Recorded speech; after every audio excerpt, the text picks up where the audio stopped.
Zero Malabar സഭയിലെ മെത്രാന്മാരോട് ഒരു കാര്യം ചോദിക്കട്ടെ. ഈ ലോകത്തിൽ മക്കൾ തെറ്റ് ചെയ്താൽ അവരെ പോലീസുകാരെ കൊണ്ട് അടുപ്പിക്കുന്ന ഒരു അപ്പനെയോ ഒരമ്മയെയോ നിങ്ങൾക്ക് ഒന്ന് കാണിച്ചു തരാമോ? മക്കൾ എത്ര വലിയ തെറ്റ് ചെയ്താലും ഒരപ്പനും അമ്മയും അവരെ ഒരു പോലീസിനും പിടിച്ചു കൊടുക്കില്ല, പോലീസുകാരെ കൊണ്ട് അവരെ അടുപ്പിക്കുകയുമില്ല. അവരെ സംരക്ഷിക്കാൻ തന്നെയാണ് ഓരോ അപ്പനമ്മയും നോക്കുന്നത്. പക്ഷേ നിങ്ങളതല്ല ചെയ്തത്. നിങ്ങളുടെ കൈമുത്തി നിങ്ങളെ പിതാവേ എന്ന് വിളിച്ച് നിങ്ങളോട് ചേർന്ന് ക്രിസ്തുവിനും ഔദ്യ ശരീരമായ സഭയെ പടുത്തുയർത്തിക്കൊണ്ടിരുന്ന നിങ്ങളുടെ സഹവൈദികരെ നിങ്ങൾ പോലീസിനെ കൊണ്ടടിപ്പിച്ചു. മൃഗീയമായിട്ടാണ് കേരള പോലീസ് അവരോട് പെരുമാറിയത്. എന്ത് തെറ്റാണ് മെത്രാന്മാരെ, ആ എറണാകുളം രൂപതയിലെ 25ഓളം അച്ഛന്മാർ നിങ്ങളോട് ചെയ്തത്? അവരുടെ മാതൃഭവനമായ അരമനയിലേക്ക്, ബിഷപ്പ് ഹൗസിലേക്ക് അവർ വന്നു. അവരവരുടെ പ്രതിഷേധം അറിയിക്കാനും അവരുടെ സങ്കടവും വിഷമവും അറിയിക്കാൻ തന്നെയാണ് അവർ വന്നത്. അല്ലാതെ അവർ എങ്ങോട്ടാണ് പോകേണ്ടത്? നിങ്ങളുടേതല്ല അല്ലാതെ ആരോടാണ് ഈ വിഷമങ്ങൾ പറയേണ്ടത്? ഈ പ്രതിഷേധത്തിന് പല മുഖങ്ങളുണ്ട്. ഉപവാസത്തിലൂടെ പ്രതിഷേധിക്കാം, അതുപോലെ തന്നെ അക്രമത്തിലൂടെ പ്രതിഷേധിക്കാം, പ്രാർത്ഥനയിലൂടെ പ്രതിഷേധിക്കാം. ഈ അച്ഛന്മാർ ബിഷപ്പത്തിലേക്ക് വന്നത് അവിടെ ആരെയും ആക്രമിക്കാനല്ല, ബോസ്കോ പിതാവിനെയോ അവിടെയുള്ള അച്ഛന്മാരെ തല്ലാനോ കൊല്ലാനോ ഒന്നല്ല അവർ വന്നത്. അവരുടെ പ്രതിഷേധം സങ്കടം അറിയിക്കാനായിട്ട് അവരുടെ മാതൃഭവനമായ ബിഷപ്പ് ഹൗസിലേക്ക് അവർ വന്നു. അവർ വന്നപ്പോൾ അവരെക്കാൾ കൂടുതൽ പോലീസുകാരെ നിങ്ങളവിടെ വിളിച്ചു വരുത്തി. ആ പോലീസുകാരുടെ അച്ഛന്മാർ പറയുന്നുണ്ട്, നിങ്ങൾ ഞങ്ങളെ അറസ്റ്റ് ചെയ്ത് കൊണ്ടുപോയിക്കോളൂ. അപ്പോൾ പോലീസ് പറയുന്നുണ്ട്, ഞങ്ങൾ വന്നത് നിങ്ങൾ അറസ്റ്റ് ചെയ്യാനൊന്നല്ല. എന്നിട്ട് എന്താണ് അവിടെ സംഭവിച്ചത്? അന്ന് രാത്രി എല്ലാവരും ഉറക്കമായപ്പോൾ, പാതിരാത്രി ആയപ്പോൾ ഉറങ്ങിക്കൊണ്ടിരുന്ന അച്ഛന്മാരെ അരമനയിലെ എല്ലാ ലൈറ്റുകളും ഓഫ് ചെയ്ത്, എല്ലാ CCTVകളും ഓഫ് ചെയ്ത് മൃഗങ്ങളോട് പെരുമാറുന്നത് പോലെയാണ് കേരള പോലീസ് ഈ 25 വൈദികരോട് പെരുമാറിയത്. അവരെ വലിച്ചഴിച്ചു കൊണ്ടുപോകുന്ന രംഗങ്ങൾ, അവരുടെ തിരുവസ്ത്രങ്ങൾ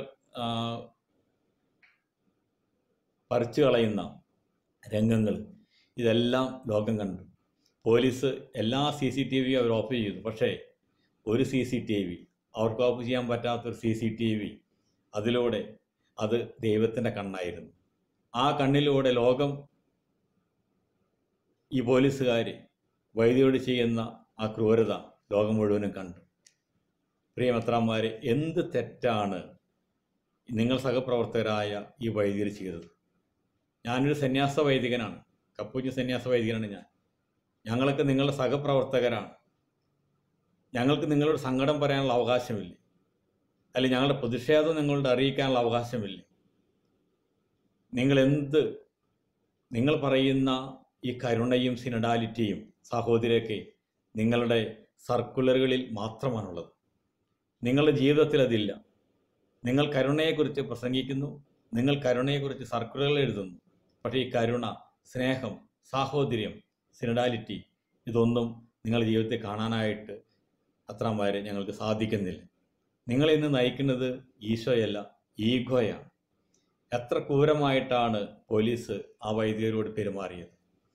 ഇനി ഈ അക്രമത്തിനിരയായ മുറിവേറ്റ വൈദികരെ ഒന്ന് കാണാനോ അവരോട് ഒന്ന് സംസാരിക്കാനോ പോലും ഈ ബോസ്കോ പിതാവിനും പാമ്പ്ളാനി മെത്രാനും റാഫേൽ മെത്രാനൊന്നും തോന്നിയില്ല എന്നുള്ളത് വളരെ സങ്കടകരമാണ്, വളരെ സങ്കടകരമാണ്. എന്തിൻ്റെ പേരിലാണിതൊക്കെ? ഇനി ഇതിനൊക്കെ നിങ്ങൾ സപ്പോർട്ട് ചെയ്യുന്ന സിസ്റ്റേഴ്സും അച്ഛന്മാരും കൽദൈവാദികളെല്ലാം ഉണ്ട്. അവർ പറയുന്നത് അച്ഛന്മാർക്ക് ഇത് കിട്ടിയാൽ പോരാ, ഇതിലും കൂടുതൽ കിട്ടണമെന്നാണ് പറയുന്നത്. അങ്ങനെ പറയുന്ന സിസ്റ്റേഴ്സിനോടും അച്ഛന്മാരോടും ഞങ്ങൾ നിങ്ങളെ ഓർത്ത് ലജ്ജിക്കുന്നു എന്നല്ലാതെ വേറെ ഒന്നും തന്നെ പറയാനില്ല. അന്ന് ആ ദുഃഖോളിയുണ്ടായ അതേ അനുഭവം തന്നെയാണ് ഈ കഴിഞ്ഞ ദിവസങ്ങളിൽ ഉണ്ടായത്. കുരിശുമായിട്ട് നടന്നു പോകുന്ന തമ്പുരാനോട് അവന് വേണ്ടി വാദിക്കുന്ന ഒരു ക്ലോദിയ, പിലാത്തോസിൻ്റെ ഭാര്യ, അവൻ്റെ ഒപ്പം നടന്ന അവൻ്റെ അമ്മ, അവന് വേണ്ടി കണ്ണുനീര് പൊഴിച്ച ഓർത്തഡോക്സ് സ്ത്രീകൾ, അവൻ്റെ രക്തവും വിയർപ്പും ഒപ്പിയെടുത്ത വെറോണിക്ക, അതായിരുന്നു പിറ്റേന്ന് അവിടെ കണ്ട സംഭവം.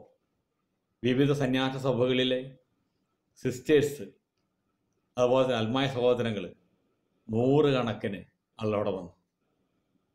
അത് കണ്ട വിജാതീയർ പോലും ചിന്തിച്ചതാണ്, ഈ അച്ഛന്മാരുടെ ഭാഗത്ത് സത്യമുണ്ട്, അല്ലാതെ ഇത്രമാത്രം സിസ്റ്റേഴ്സ്, ഇത്രമാത്രം ജനങ്ങൾ അവിടെ ഓടിക്കൂടി. പക്ഷെ നിങ്ങൾക്ക് അതിൽ യാതൊരു തരത്തിലുള്ള കുറ്റബോധവുമില്ല. പീലാത്തോസ് ഈശോയോട് പറയുന്ന ഒരു വാക്കുണ്ട്, നിന്നെ എൻ്റെ കൈകളിൽ ഏൽപ്പിച്ചു തന്നത് നിന്റെ പുരോഹിത പ്രമുഖന്മാരാണ്. അതല്ലേ ഈ ശനിയാഴ്ച അവിടെ ഉണ്ടായത്. ക്രിസ്തു പീലാത്തോസിന് പറയുന്ന വാക്കുണ്ട്, യോഹന്നാന്റെ സുവിശേഷം അധ്യായം 19 വാക്യം 11, നിനക്കല്ല, എന്നെ നിന്റെ കയ്യിൽ ഏൽപ്പിച്ചവർക്കാണ് കൂടുതൽ പാപമെന്നുള്ളത്. അതേ മെത്രാന്മാരെ, നിങ്ങളാണ് ഇതിനെല്ലാം ഇടവരുത്തിയത്. ആചാര്യ വിനോബാവയെ കാണാനായിട്ട് വർഷങ്ങൾക്ക് മുൻപ് കേരളത്തിലെ മെത്രാന്മാർ അവിടെ ചെന്നപ്പോൾ അവർ ആചാര്യ വിനോബാവയോട് ചോദിക്കുന്നൊരു ചോദ്യമുണ്ട്, ഭാരതത്തിൻ്റെ ഉയർച്ചയ്ക്ക് വേണ്ടി ഞങ്ങൾ എന്താണ് ചെയ്യേണ്ടത്? ആചാര്യ വിനോബാവ അവർ പറഞ്ഞ ഉത്തരം ഇതാണ്, നിങ്ങൾ പ്രസംഗിക്കുന്നത് നിങ്ങൾ ജീവിക്കുക. അതെ, നിങ്ങൾ ഞങ്ങളോട് കരുണയെക്കുറിച്ച് പ്രസംഗിക്കുന്നു. എന്ത് കരുണയാണ് മെത്രാന്മാർ നിങ്ങൾ ഈ എറണാകുളം അതിരൂപതയിലെ അച്ഛന്മാരോട് നിങ്ങൾ കാണിച്ചത്? ഒരു പാരമ്പര്യത്തിൻ്റെ പേരിൽ ജനാഭിമുഖമായിട്ട് ബലിയർപ്പിച്ച ക്രിസ്തുവിൻ്റെ ആ ബലി തന്നെയാണ്, ആ ബലിക്ക് വേണ്ടി തന്നെയല്ലേ ഈ അച്ഛന്മാർ ആവശ്യപ്പെടുന്നത്. എന്നിട്ട് ആ വൈദികരോട് നിങ്ങൾ ചെയ്ത ആ പാതകം എന്തായാലും ദൈവം നിങ്ങളോട് ക്ഷമിക്കട്ടെ എന്ന് പറയാനേ സാധിക്കുകയുള്ളൂ. ഈശോ പ്രാർത്ഥിച്ചതും അത് തന്നെയാണ്, പിതാവേ ഇവരോട് ക്ഷമിക്കുക, ഇവർ ചെയ്യുന്നത് എന്താണെന്ന് ഇവരറിയുന്നില്ല. അതേ പിതാക്കന്മാരെ, നിങ്ങളെ സ്നേഹിച്ച, നിങ്ങളുടെ ഒത്തു നടന്ന നിങ്ങളെ സഹവൈദികരെ, പോലീസുകാരെ കൊണ്ട് നിങ്ങൾ ഇത്രയും ക്രൂരമായ രീതിയിൽ നിങ്ങൾ അവരെ വേദനിപ്പിച്ചതിൽ വലിയ സങ്കടമുണ്ട്.